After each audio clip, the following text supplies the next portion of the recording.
Pozdravljeni. Pred nekaj urami smo dobili potrditev, da sodelovanja med Hondo in Red Bullom še ne bo tako hitro konec, kot so nekateri smelo napovedovali.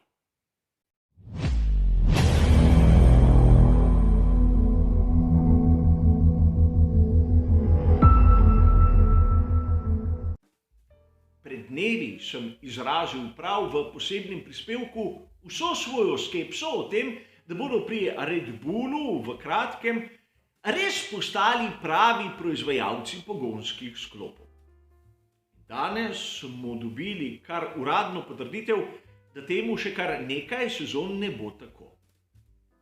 Namreč po eni strani lahko trdimo, da vsakdo, ki prilepi svoje ime tam na pokrov odmičnih gredi, je proizvajalec, a po drugi strani potem moramo trditi, da tudi ekipa Haas je konstruktor v svetu Formule 1.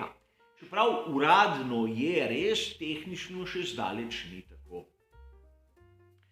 A pri Red Bullu so priznali, da Honda namerava podaljšati sodelovanje z njimi in to v sezoni 23, 24 ter 25, kar pomeni do konca obdobja sedanjih pogonskih sklopov.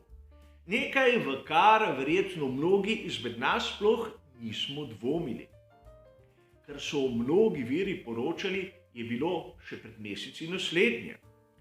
Honda konec sezone 2021 uradno zapušča svet Formule 1, a hoče nekako pomagati svojemu partnerju Red Bullu in bodo pripravili novo specifikacijo, katero bodo homologirali v sezoni 2022 in bo zamrznjena do konca tega obdobja. In seveda v prvi sezoni bodo tudi pomagali z izdelavo vseh delov v svoji strukturi v Sakuri. Nato bo Red Bull sam prevzel ne samo sestavljanje, ampak tudi izdelavo vseh delov, kar je bilo za mnoge izmed nas rahlo smela izjava. A dobili smo kar nekaj namigov, da se bo zgodilo tisto, kar je Helmut Marko v bistvu povedal. Namreč ne more se kar tako iz dneva do noči speljati tako kompleksnega projekta, kot je izdelava pogonskih sklopov, še posebej, če se nima neke osnove. A mnogi bodo dejali, pri Red Bullu so odkupili tisto nepremičnino, ki jo je imela Honda tik zraven ekipe Red Bull, pravzaprav za proizvodnjo pogonskih sklopov. No, v resnici tam so samo sestavljali in obnavljali enote v Veliki Britaniji. Vsi deli so prihajali iz Japonske in treba jih je bilo pripraviti na samo uporabo. Zato so imeli tisto strukturo, ki je res poleg hal Red Bulla v Milton Keynesu. To še ne pomeni, da so imeli tam kapacitete in površine namenjene sami proizvodnji. A k temu se bomo še vrnili v nadaljevanju. Prvi signal, da sodelovanje med Red Bullom in Hondo ne bo trajalo samo v sezoni 2022, smo v bistvu dobili pred kratkim. Masashi Yamamoto je iz glavnega odgovornega Honde v motošportu postal svetovalec Red Bulla. In v bistvu je njegova naloga ta, da bo koordiniral informacije med japonskim delom in evropskim. Vsakdo izmed vas dobro ve, da kultura na Japonskem je bistveno drugačna od tiste, ki jo lahko vidimo na primer v Evropi, še posebej v Veliki Britaniji.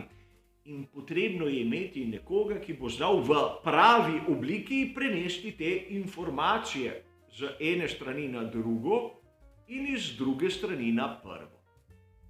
Če dobro razmislimo, kakšna je bila funkcija Yamamota do sedaj? V bistvu ista. Kaj se je spremenilo? Nič drugega kot to, da ga sedaj plačuje Red Bull in ne Honda.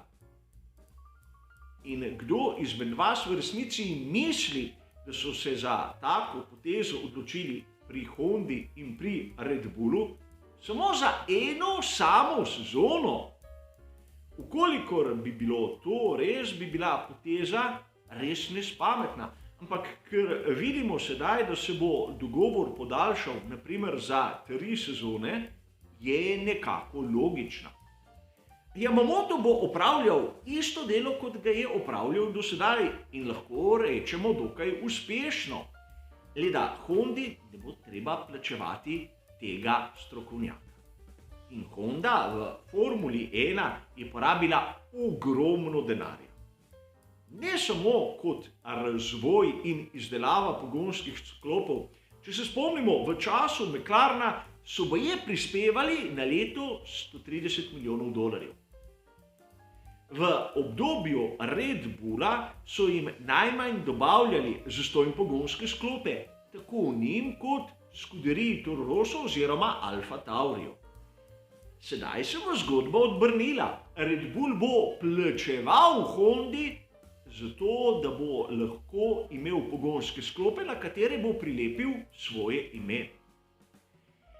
In to, da v Formuli 1 v resnici smo imeli v preteklosti kar nekaj pogonov, motorjev, ki v bistvu so imeli eno ime, ampak drugega, ki jih je izdelal, ni v resnici nič novega. Najbolj znan motor v celotni zgodovini Formule 1, Cosworth DFV, je nosil nalepko Forda.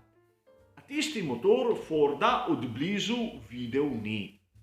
Tudi Mercedes je svojo zgodbo začel kot Ilmor.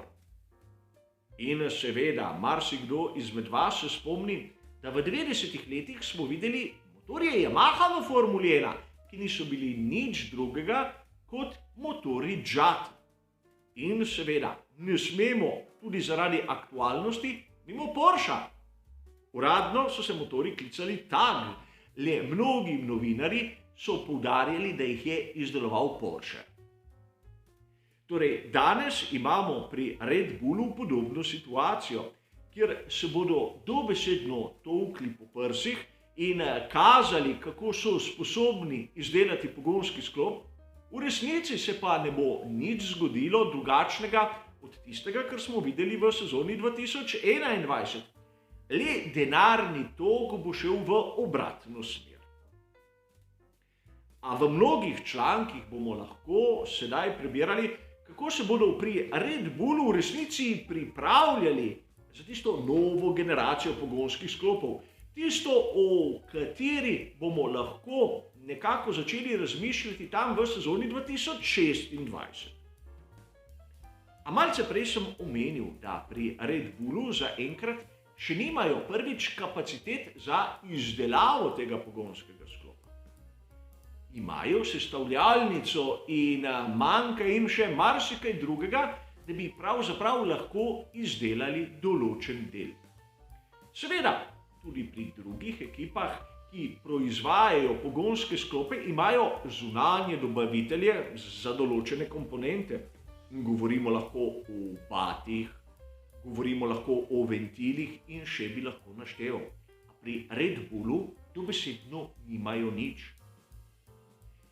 In tudi ta struktura, ki je namenjena sestavljanju ter obnovi pogonskih sklopov, nima kvadrature, v katero bi lahko spravili vse stroje, ki so potrebni, in seveda potrebno je dobiti tudi tisto najtežjo komponento, in to je strokovnjake ljudi. Kolikor prebirate izjavo Helmuta Marka, boste videli, da glavna skrb pri Red Bullu je bila kontrola kvalitete. Za kontrolo kvalitete rabiš strokovnjaka, ki ga pa danes Red Bull nima. In sedaj prihajamo na tisto, na kar sem opozoril v predhodnem prispevku. Seveda, mnogi navdušenci bodo sedaj dejali začudeno, kako to, saj so pri Red Bullu prevzeli kar nekaj strokovnjakov, predvsem tistih iz Mercedesa. A ti strokovnjaki so v resnici usmerjeni v drugo področje.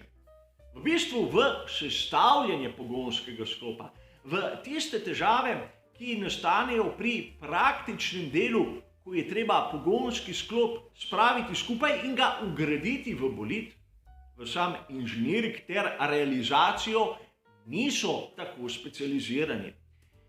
In zato zopet dvomim, da v sezoni 2026 bomo videli ponovno pogonski sklop Red Bull pod novim pravilnikom, ker prvič ne bodo imeli dovolj časa, da bodo zbrali in strokovnjake ter nabavili vse potrebne stroje za realizacijo, in drugič, ker bi jih to preveč stalo. Raje bodo dobili nekega zunanjega partnerja, kot je sedaj Honda in v prihodnosti mogoče kdo drug.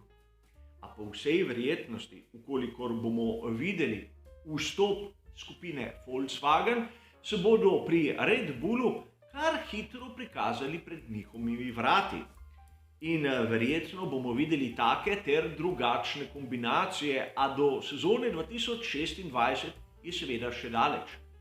Za sedanjost pa vidimo, da Honda do konca tega obdobja ne bo šla iz sveta Formule 1, pri Red Bullu pa bodo zopet plačevali za pogonske sklope, kar ni nič novega, ampak presenetljivo, kako so hitro obrnili ploščo, čeprav so še nekaj mesecev predtem trdili, kako ponosni konstruktorji pogonskih sklopov bodo. Seveda, vsakdo si lahko misli, kar si hoče, a po mojem mnenju, po tistih mojih osebnih standardih, pri Red Bullu bodo samo nalepili ime. Kot običajno, za danes je to vse. Hvala za vašo pozornost ter seveda nasvidenje.